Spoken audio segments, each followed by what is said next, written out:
I was going to go and record this album. I'm really excited about it. I had all these tour dates, and you felt slightly robbed.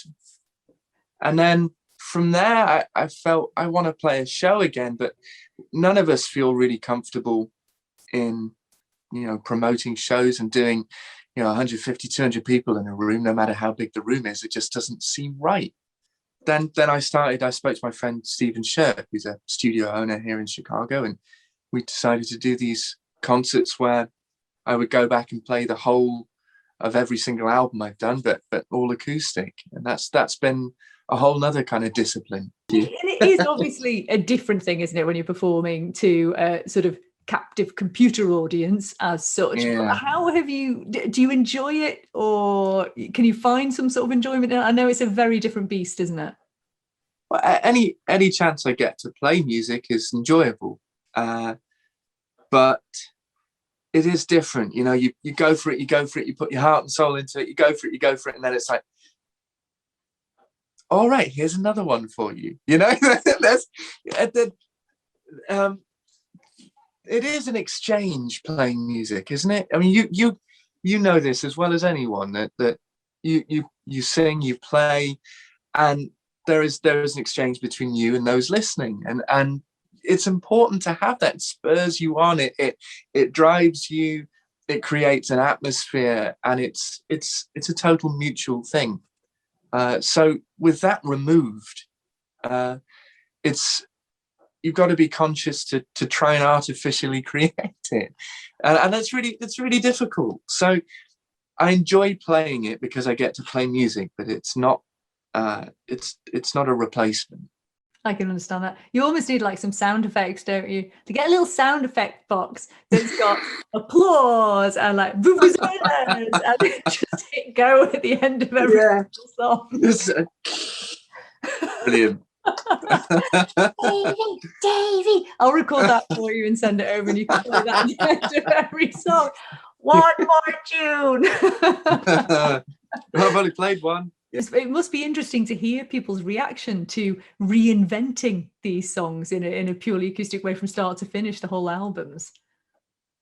Yeah, no one's complained too much so far, which is a bonus. Virtually thrown things at the chicken wire. But yeah, I don't know. I feel like sometimes it's actually taking these songs and going back to how they were originally written. So it's almost like, instead of reinventing them, and it's almost like, well, actually, this is how they originally were before you heard them. Put your trust, Lord, in me. Yeah. Baby, come home. I'm very cold. Baby, come home.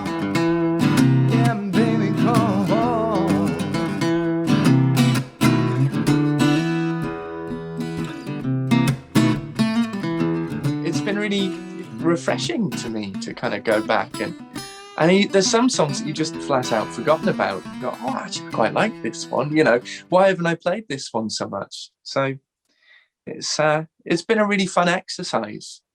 And you've just recently announced that obviously you've revisited Roll Away, which is one of the things I really want to talk to you about, because obviously that's the album that I suppose us Manxies kind of feel, it was done here, and it feels like it's about the Isle of Man with different ways, and I think we all feel a certain attachment to that. So it's interesting that you've come back on that one now. So tell us about the process with that one. What's that been like to revisit?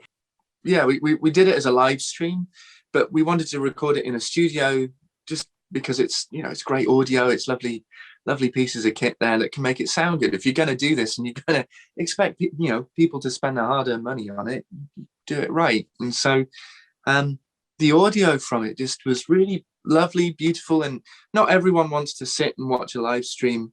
Some people want to put a CD in the car and just listen to it, and so we decided to put it out just audio only, and I think it came out really, really, really great. I'm really happy with it. It was just a fun concert to do, and it's just nice to have it out there. So yeah, I mean, everything's on the website, all of that stuff. Plug. DavyKnowles.com, people.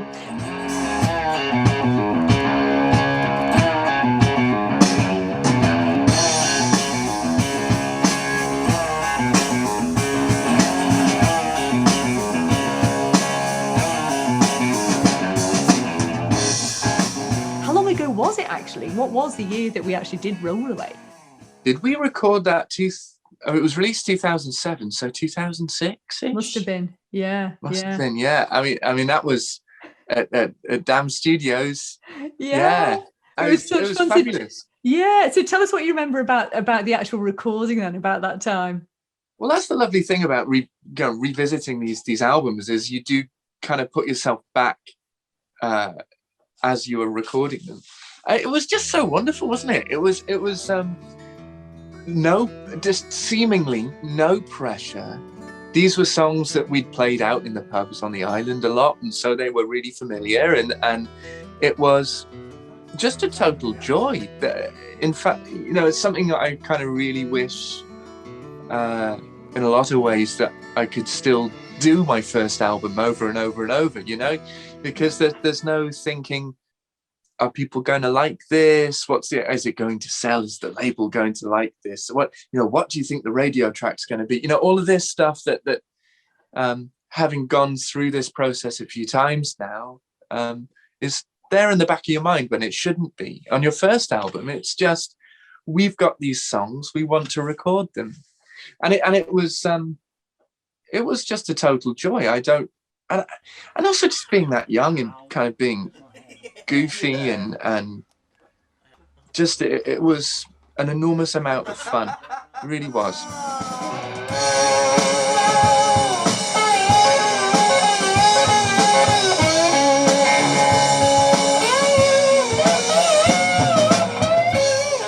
And you worked with some pals on the island as well, so you've got sort of that. Yeah, you've got mates on there too, which is always nice. Yourself, absolutely. I wasn't trying to bring you to that. all over the record.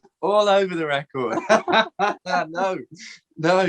I mean, I've always maintained it. I mean, the musical community on the island, man, it's always been so supportive and so friendly and so welcoming and so open across any genre. We had classical players on there. Lucy's dad, he's credited playing cello. Joe, his name, and he played cello on stay, and he was part of philharmonic orchestras traveling the world. He lived in Guernsey at the time. Yourself, Dave Armstrong, it was Shaz Cleater was on it. It was just an enormous amount of wonderful musicians that really pulled together for us and supported us. But before we even had the kind of opportunity that DAM gave us, it was fabulous. And it did brilliant things for you, that album. And I just think, I remember, the South by Southwest trip, that was just magic. You playing that gig and the reviews that you get in the Seattle Times review, comparing you to Hendrix and all this kind of thing, which was just awesome, wasn't it? The time was just energetic. It really was. It snowballed, yeah. Yeah, and that as well. I think it was Roll Away, wasn't it, that ended up you having your voice basically being played in space to wake up astronauts. Yeah, it really, it did incredible things that none of us really had expected it to do. I mean, something like being played on the space station, and I played Roll Away in Mission Control in Houston to the space station as well, which you think, oh, maybe I get my song on radio, oh, I might even get on the telly, brilliant, great. But you never expect something like that. It was absolutely bonkers. But I flat out wouldn't be sitting here. I wouldn't have met my wife. I wouldn't have had any of this without that album. It really did wonderful things. Yeah. It was fab to see as well that now you, as a vinyl fan, you've got your own music in vinyl format now as well, which must have been amazing. Yeah, it's lovely. It's nice because I feel like it's just my favorite medium. It forces you to listen to things and it forces you to interact with it in a way that having a playlist or a digital file doesn't. And so yeah, I absolutely love that we can get our stuff on vinyl now. It's I'm glad that it's emerged again as a medium as successfully as it has. It's lovely. Yeah. And with the likes of Come Home and Roll Away on vinyl, do they have to be kind of remixed, remastered? How does it work then? Because it's a totally different sound, isn't it? It is. Well, it's physical. So you have a needle actually, with on a waveform, and so if you mix it or master it too loudly, you can jump the needle out of the groove. So you do have to. It has to be kind of tweaked specifically to be on the format. Otherwise, there's no point in doing it. You've got to do it correctly. So yeah, you have to go back into mixing, you have to go back into mastering, and you have to be careful how you do it. But that's part of the beauty of it. It does sound different. Whether that's your preference or not is a personal thing. But it's an interesting process. It's a physical one. It's lovely. And do you get involved with that? Oh yeah, absolutely. Yeah, just because I'm a bit of a nerd with it.